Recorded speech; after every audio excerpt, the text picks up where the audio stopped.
ശബരിമലയാണ് താങ്കളെ സഹായിക്കുക എന്നാണ് പറഞ്ഞു വെക്കുന്നത്. എന്നല്ല പറഞ്ഞത്. ശബരിമല എന്നെ സഹായിക്കില്ല. ശബരിമല ലോകത്തിന്റെ മുമ്പിൽ ഏറ്റവും വലിയ തീർത്ഥാടന കേന്ദ്രമാണ് ശബരിമല. ആ ശബരിമലയിലെ തുണിയില്ലാത്ത പെണ്ണുങ്ങളെ കയറ്റാൻ പോയത് 10 വയസ്സിന് 52 വയസ്സിന് ഇടയ്ക്ക് പ്രായമുള്ള സ്ത്രീകൾ കയറാൻ പാടില്ല. പിണറായി വിജയൻ ആ പെണ്ണുങ്ങളെ ചോദിച്ചോണ്ട് അങ്ങോട്ട് ചെന്നു. ഞാനാ കയറി തടഞ്ഞു ആദ്യം. പിന്നെ BJPയുടെ ഇപ്പോഴത്തെ സംസ്ഥാന പ്രസിഡന്റ് സുരേന്ദ്രൻ ഞാൻ അവിടെ മടുത്തേക്ക് ആയിരക്കണക്കിന് അയ്യപ്പന്മാരും മടുത്തേക്കും സുരേന്ദ്രൻ സമരം ഏറ്റെടുത്തു. ഞാൻ ഓർക്കുമായിരുന്നു ഇതൊക്കെ. അങ്ങനെയുള്ള ആ ശബരിമല പ്രദേശത്ത് CPMന്റെ ആളിനെ എങ്ങനെ ജനം വോട്ട് ചെയ്യും? അത് തന്നെ CPന്റെ ആളായിട്ട് വന്നിരിക്കുന്ന മാന്യനേരെ അങ്ങനെ ആലപ്പുഴക്കാരൻ 4.5 ലക്ഷം കോടി രൂപ കേരളത്തെ കടക്കണിയിലാക്കി കിപ്പി സംഘടിപ്പിച്ച് നാട് നശിപ്പിച്ച ഒരാളെ കൊണ്ട് പത്തനംതിട്ട ഇടുക. ആലപ്പുഴക്കാരുടെ ഐസക്കിന് എന്താ പത്തനംതിട്ട കാര്യം? പത്തനംതിട്ട ജനങ്ങൾ പാവങ്ങളാണെന്ന് ഉള്ളതുകൊണ്ട് എന്തും ചെയ്യാന്ന് വിചാരിച്ചാണ് CPM ഈ ഐസക്കിനെ കൊണ്ടിട്ടിരിക്കുന്നത്. പിന്നെ 15 കൊല്ലം ഞങ്ങൾ MP ആക്കി വിട്ടയാളാ അവിടെ ആന്റോ ആന്റണി. ആ മനുഷ്യൻ ഇന്ന് വരെ ശബരിമലയെ പറ്റി ഒരു വാക്ക് പാർലമെന്റിൽ പറഞ്ഞിട്ടില്ല. അയാളെന്താ മനുഷ്യന്? ലോകത്തിലെ ഏറ്റവും വലിയ തീർത്ഥാടന കേന്ദ്രം ശബരിമല. ആ ശബരിമലയെ പറ്റി ഒന്ന് പ്രസംഗിക്കണ്ടേ അയാള് പാർലമെന്റിൽ പറയണ്ടേ? കേന്ദ്ര ഗവൺമെന്റ് ഏറ്റെടുക്കണമെന്ന് പറയണ്ടേ? ആ നിലയ്ക്ക് വളരെ സീരിയസ് ആയി തന്നെയാണ് ശബരിമല മാത്രമല്ല ഒരു തീർത്ഥാടന പാക്കേജ് ആവശ്യമാണ്. കാരണം എന്താന്ന് ചോദിച്ചാൽ ഈ മുരുകമ്പല എന്ന് പറയും, വാഗമൺ മുരുകമ്പല ഇവിടുത്തെ അത് SNDPയുടെ 25 ഏക്കർ ഞാൻ തന്നെ അന്ന് തിരുവഞ്ചൂർ രാധാകൃഷ്ണൻ മന്ത്രിയായിട്ട് പതിപ്പിച്ചു കൊടുത്ത SNDPക്ക്. അവരത് അവിടെ ക്ഷേത്രം പണിതിട്ടില്ല.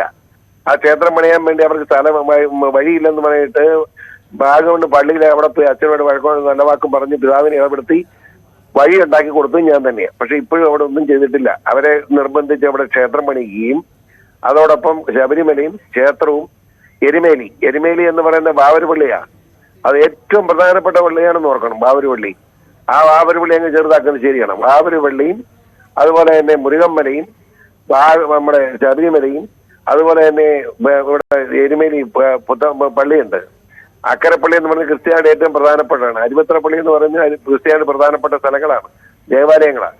ഈ ദേവാലയങ്ങളെല്ലാം പുണ്യപ്രദ പ്രസംഗങ്ങളെല്ലാം കൂടെ ബന്ധപ്പെടുത്തി ഒരു ടൂറിസ്റ്റ് പാക്കേജ് ഉണ്ടാക്കണം. പിൽഗ്രിം ടൂറിസം പാക്കേജ് അതുണ്ടാക്കാനാണ് ഞാൻ ശ്രമിക്കുന്നത്. എനിക്ക് ഈ സ്ഥാനം കിട്ടിയാൽ ആദ്യം ചെയ്യുന്ന ഈ പാക്കേജ് ഒരു സംശയം വേണ്ട. ഈ ഷോൺ ജോർജിന്റെ പേര് കൂടി പരിഗണനയിലുണ്ട്, അത് കേൾക്കുന്നു സാർ.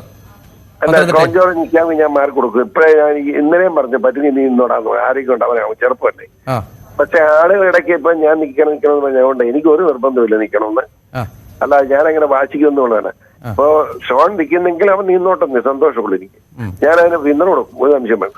കാരണം ഷോണിന്റെ സമീപകാലത്തെ പിണറായി വിജയനെതിരെ പോരാട്ടങ്ങൾ വലിയ ശ്രദ്ധ നേടിയിട്ടുണ്ട്. ഷോൺ കേരളത്തിൽ ഇപ്പോൾ അംഗീകരിക്കപ്പെടുന്നൊരു മുഖമായി മാറിയിട്ടുണ്ട്. എന്നെ കുഴപ്പം അങ്ങനെ ഒരു നല്ല മകൻ ഉണ്ടായി എന്നുള്ള അഭിമാനമുണ്ട് എനിക്ക്. എന്റെ മകൻ എന്നെ പോലെ അല്ല എന്നേക്കാൾ മുന്നോട്ട് വരുന്നു എന്ന് കാണുന്നത് സന്തോഷമുള്ള കാര്യമല്ലേ. അവനെ സ്ഥാനാർത്ഥിയാക്കിയാൽ 100% സന്തോഷത്തിലേ. പക്ഷെ അവന്റെ അഭിപ്രായമാണ് പപ്പ എന്നാ മതി എന്നുള്ളത്. ഞാൻ പറഞ്ഞു അവരോട്, ഇന്നലെയും പറഞ്ഞു. അവൻ പറഞ്ഞു ഇപ്പൊ വോട്ട് കിട്ടാൻ കൂടുതൽ സാധ്യത പപ്പയാണ്, ഞാനല്ല എന്ന് അവൻ ഉറപ്പിച്ചു പറഞ്ഞപ്പോ ഞാൻ എന്താ മറുപടി പറയുക? ഈ BDJSന്റെ എതിർപ്പ് എന്ന ചില വിവരങ്ങൾ കൂടി പുറത്തു വരുന്നുണ്ട്. താങ്കളെ ചോദിക്കട്ടെ. ഞാൻ BDJS കാരനല്ല, എനിക്ക് അവിടെ മെമ്പർഷിപ്പ് ഇല്ല. എന്റെ മെമ്പർഷിപ്പ് BJPയിലാണ്. BJPയുടെ കാര്യം വല്ലതും ചോദിച്ചു. ഏതായാലും BJPയുടെ സ്ഥാനാർത്ഥി BJP അല്ലാതെ വേറെ ആരെങ്കിലും ഞാൻ കണക്കാക്കുന്നു. ഈ ഒരു കണക്ക് കൂട്ടൽ എന്താണ് ശ്രീ PC ജോർജ്? താങ്കൾ പത്തനംതിട്ടയിൽ വരുമ്പോൾ ആന്റോ ആന്റണിയെ പോലെ ഒരു സിറ്റിംഗ് MP ഉണ്ട്, മറുഭാഗത്ത് തോമസ് ഐസക് അത്ര ശക്തനാണ്. അല്ല, ഞാൻ ചോദിച്ചത് ഒരു എത്ര വോട്ടിന് താങ്കളുടെ ഒരു പ്രതീക്ഷ ഏതൊക്കെ മേഖലകളാണ്? ഒപ്പം എത്ര വോട്ടിന് ജയിക്കുമെന്ന് പ്രതീക്ഷിക്കുന്നു? ഈ നിയോജകമണ്ഡലത്തിൽ പത്തനംതിട്ട പാർലമെന്റ് മണ്ഡലത്തിലെ 7 നിയോജകമണ്ഡലത്തിൽ ഞാൻ വലിയ ഭൂരിപക്ഷം എനിക്ക് കിട്ടും, എനിക്ക് ഒരു സംശയമില്ല. അതിന് കാരണം എന്താന്ന് ചോദിച്ചാൽ പൂഞ്ഞാറ് കഴിഞ്ഞ 22,000 വോട്ട് ആന്റണി ഭൂരിപക്ഷം വെച്ച് കൊടുത്തത് അവിടെ ഇപ്പൊ ഇത്തവണ 30,000 വോട്ട് ലീഡ് പിടിക്കും, ഒരു സംശയം വേണ്ട. അങ്ങനെ എല്ലാ മേഖലയും നമുക്ക് അനുകൂലമാണ്, ഒരു കുഴപ്പമില്ല. നന്ദി ശ്രീ PC ജോർജ്.